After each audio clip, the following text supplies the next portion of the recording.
শুধুমাত্র ময়দা আর চিনি দিয়ে যে এত সুন্দর পিঠে তৈরি করে নেওয়া যায়, না দেখলে কিন্তু আপনারা বিশ্বাসই করতে পারবেন না। খুব সহজে একবার দেখলেই আপনারা এই পিঠেটা তৈরি করে নিতে পারবেন আর মুখে দিলেই মিলিয়ে যাবে। নমস্কার বন্ধুরা, মন কিচেনে আপনাদের সবাইকে স্বাগত। আশা করি আপনারা সবাই খুব ভালো আছেন। আজকে খুব সহজে ময়দা দিয়ে মুচমুচে ফুলঝুরি পিঠে তৈরি করে দেখাবো।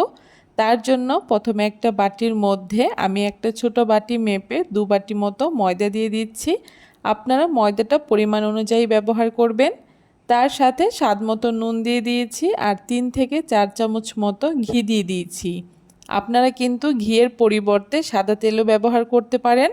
এখন সব কিছু একসাথে মিশিয়ে খুব ভালো করে একটু ময়দাটাকে ময়ান দিয়ে নিতে হবে। একটু সময় নিয়ে ময়দাটাকে ময়ান দিয়ে নিতে হবে।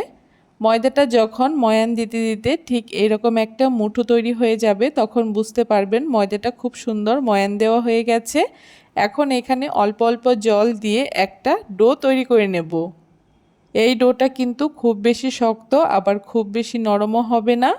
রুটি তৈরি করার জন্য আমরা যেই রকম ময়দার ডো তৈরি করি ঠিক সেই রকমই এই ডোটা তৈরি করে নিতে হবে।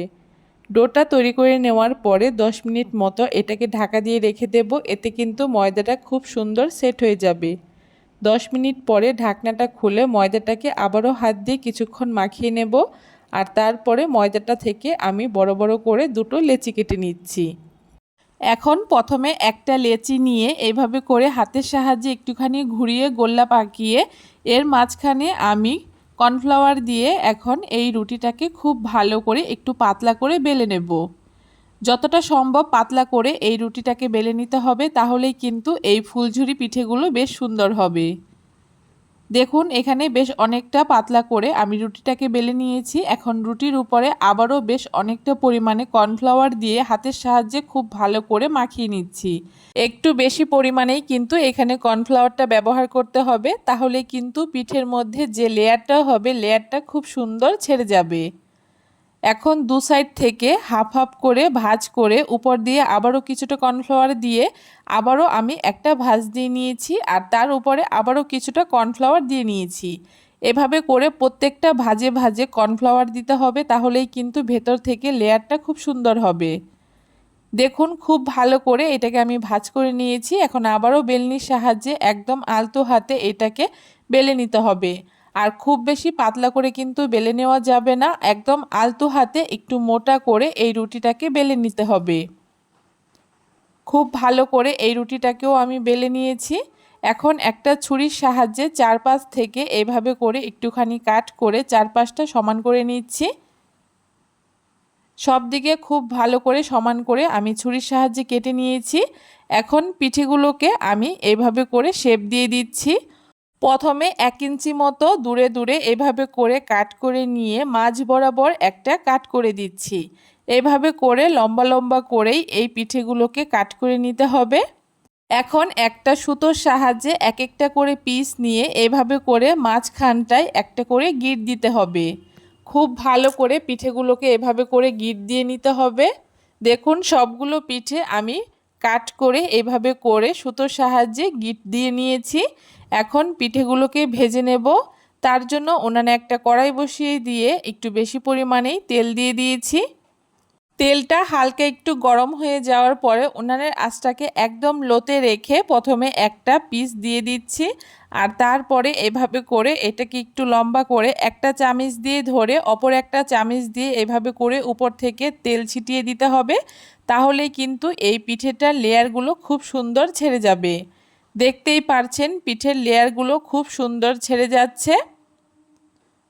উপর থেকে কিন্তু অবশ্যই তেলটা দিতে হবে আর উনানের আঁচটাকে কিন্তু একদম লোতে রেখেই এই পিঠেগুলোকে একটু সময় নিয়ে ভেজে নিতে হবে। একটা পিঠা এখানে আমার তৈরি করে নেওয়া হয়ে গেছে। আরও একটা পিঠা দিয়ে আমি এইভাবে করে উপর থেকে তেল ছড়িয়ে দিচ্ছি আর এই পিঠেটাও কিন্তু খুব সুন্দর লেয়ারটা ছাড়তে শুরু করেছে। এইভাবে করে উনানের আঁচটাকে লোতে রেখে উল্টে পাল্টে পিঠেটা যতক্ষণ না একদম মুচমুচে হচ্ছে ততক্ষণ পিঠেগুলোকে ভেজে নিতে হবে। দেখতেই পারছেন পিঠেগুলোকে খুব সুন্দর একটু লালচে কালার করে ভেজে নিয়েছি আর একদম মুচমুচে হয়ে গেছে। এখন পিঠেগুলোকে খুব সুন্দর করে তেল ঝরিয়ে তুলে নেব।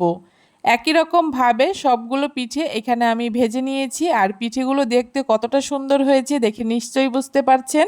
আপনারা চাইলে কিন্তু এই পিঠেগুলোকে নিমকির মতো এভাবেও খেতে পারেন, তবে এর স্বাদটা বাড়ানোর জন্য আমি একটুখানি চিনির শিরা তৈরি করে চিনির শিরার মধ্যে এই পিঠেগুলোকে একটুখানি ভিজিয়ে নেব। চিনি শিরা তৈরি করার জন্য একটা বাটি মেপে 1 বাটি চিনি আর ওই বাটিরই 1 বাটি জল দিয়ে দিচ্ছি। জলের পরিমাণটা খুব বেশি ব্যবহার করার প্রয়োজন নেই, যতটা চিনি ততটা জল ব্যবহার করলেই কিন্তু খুব সুন্দর চিনির শিরা তৈরি হয়ে যাবে। মোটামুটি 2 মিনিট মতো খুব ভালো করে হাই ফ্লেমে চিনির শিরাটাকে জাল করে নিলেই কিন্তু আমাদের চিনির শিরাটা একদম তৈরি হয়ে যাবে। এখন চিনির শিরাটাকে হালকা একটু ঠান্ডা করে নিয়েছি। হালকা ঠান্ডা চিনির শিরার মধ্যে একদম ঠান্ডা করে রাখা এই ফুলঝুরি পিঠেগুলোকে এভাবে করে খুব সাবধানে চিনির শিরায় ডুবিয়ে নিতে হবে। খুব বেশিক্ষণ রাখা যাবে না, তাহলে কিন্তু ফুলঝুরি পিঠেগুলো একদম নেতিয়ে যাবে। একটুখানি চিনির শিরায় ডুবিয়েই কিন্তু এটাকে তুলে নিতে হবে।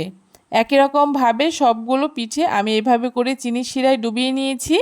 আর দেখতে ভালো লাগার জন্য উপর থেকে কিছুটা তিল ছড়িয়ে দিচ্ছি, এতে কিন্তু দেখতেও ভালো লাগবে আর খেতেও ভালো লাগবে।